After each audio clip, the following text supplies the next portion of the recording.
In today's video, I'm going to teach you how to turn off Gemini on Android if Gemini has become your phone's default assistant and you'd rather use something else or nothing at all. I'll walk you through a simple, reliable way to switch it off, and if you want, remove the app afterward. Menus can look slightly different depending on your device brand and Android version, but the core steps are the same.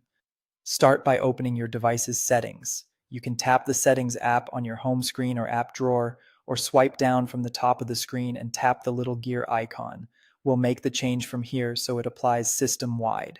Next, use the search bar at the top of Settings and type Digital Assistant App or just Assist. On some phones, this section might live under Apps, then Default Apps, then Digital Assistant App. The wording varies, but you're looking for the place where Android lets you choose which assistant handles things like the long press power button, the corner swipe, or voice activation. And when you're in that section, look for an entry labeled Digital Assistants from Google or something very close to it. Tap that. This is where Android lists the available assistant providers installed on your phone. Now change the selection from Gemini to your preferred option.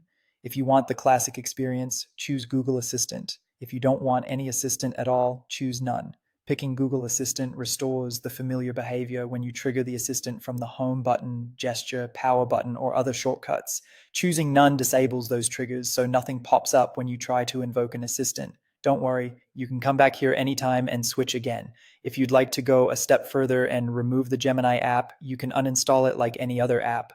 Long press its icon and select uninstall, or open your app store or the app section in settings and remove it from there. If the uninstall option isn't available on your device, you can usually disable the app instead, which hides it and stops it from running. A couple of quick tips before we wrap up. After changing your assistant, give it a quick test using your usual shortcut to make sure the switch took effect.